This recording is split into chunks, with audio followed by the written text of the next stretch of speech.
Hey y'all, so I had a couple of requests to share just the hero's journey section from my 4 things you need to have in your story video. I heard you and here it is.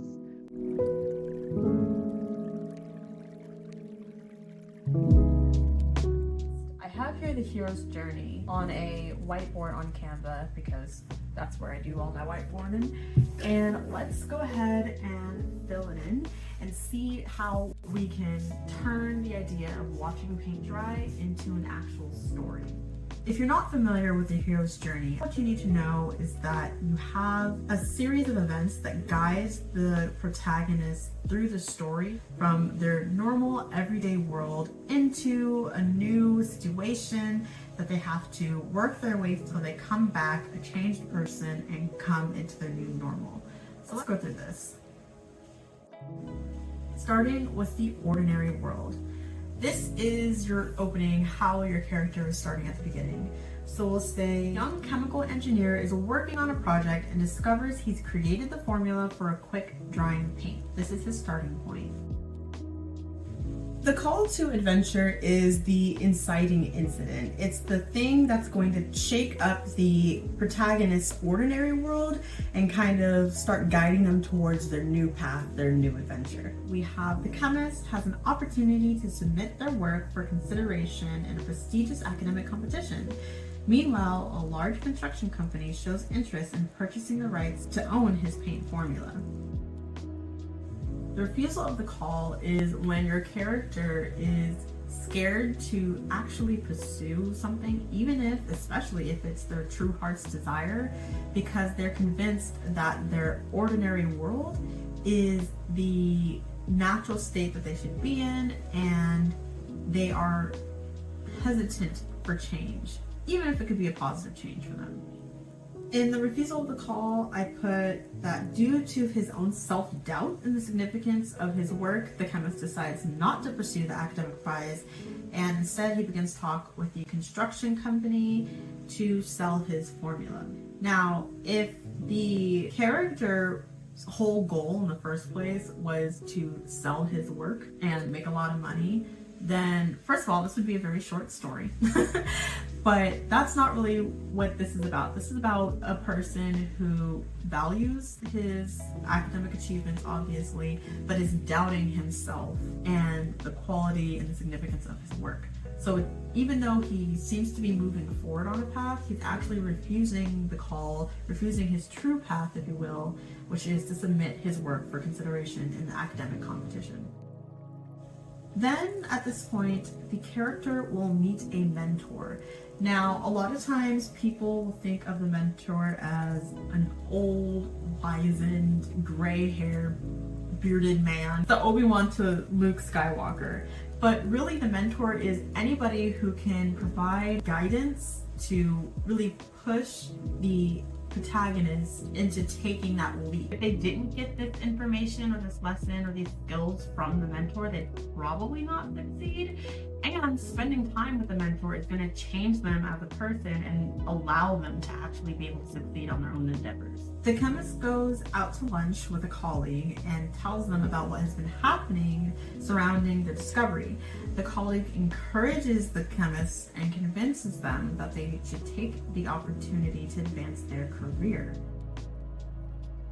Then they will cross the threshold. Crossing the threshold is when the hero finally takes that step to answer the call and go on this new journey in this new world. So for our protagonist, crossing the threshold is the chemist halts their talks with the construction company and submits their work into the competition.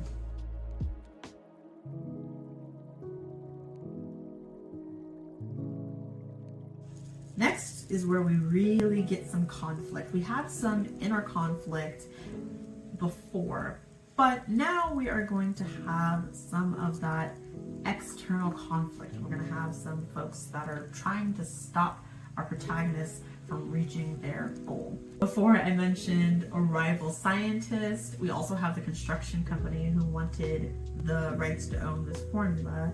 So I think we can get some goodies here. I have here another more experienced colleague hears about the chemist's submission and is threatened. Feeling that his seniority means that he deserves the prize, he sets out to sabotage the young chemist's lab test that will prove his work. Meanwhile, the construction company is angered that their deal went through and attempts to steal the formula.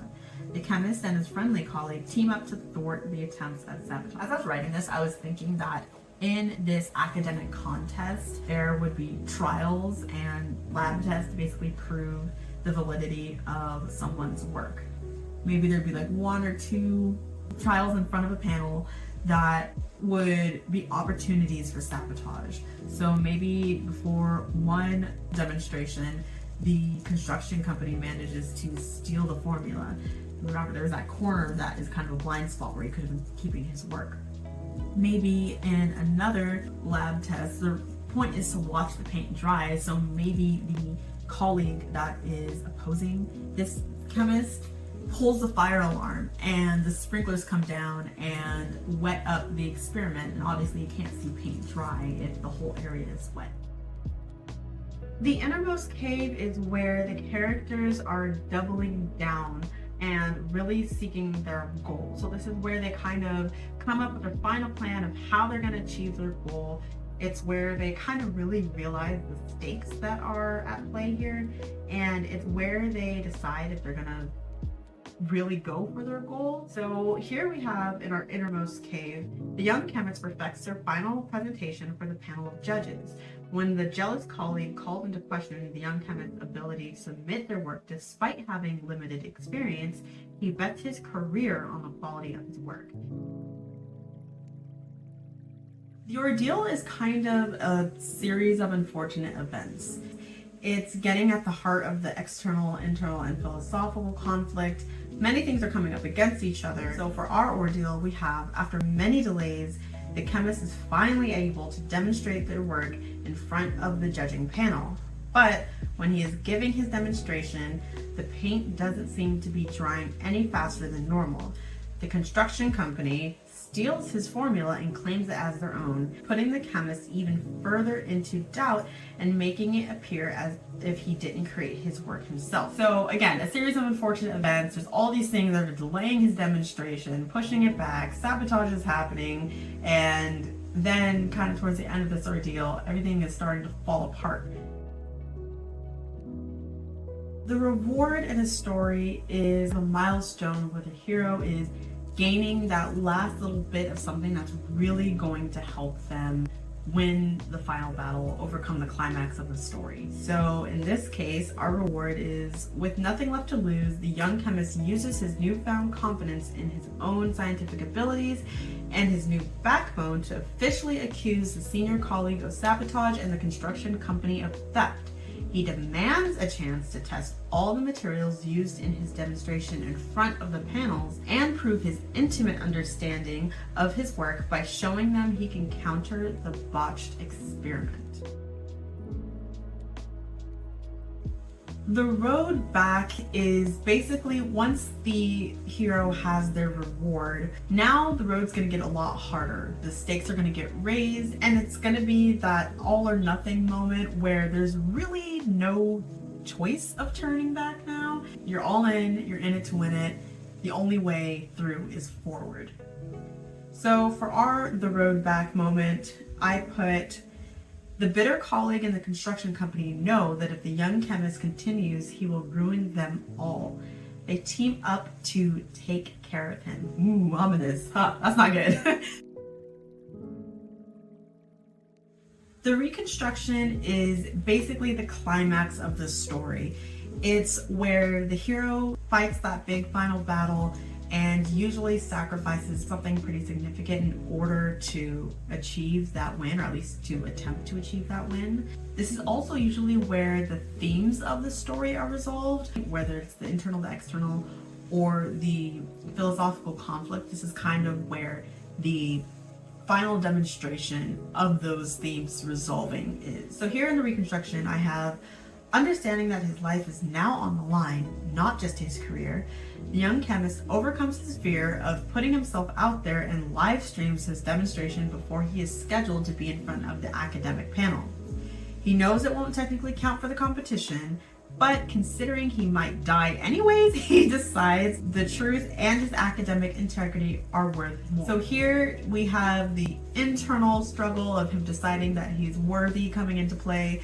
We have the external struggle of getting his work in front of the world, and the philosophical conflict. If you're willing to put everything on the line and like risk everything for academic integrity, I think the philosophical question of what is more important, academics or practical use, in this case is being answered that it's academic. Now, do I personally believe that? No, I don't have a particular stance on any of this.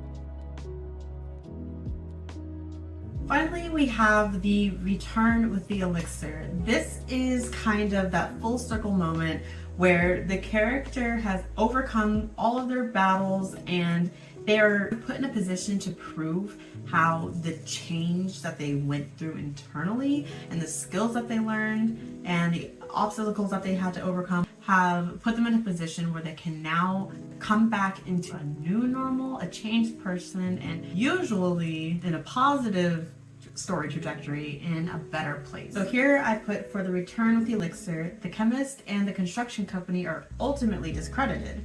Despite the live stream not counting for the competition, the panel allowed him to reschedule his demonstration due to extenuating circumstances.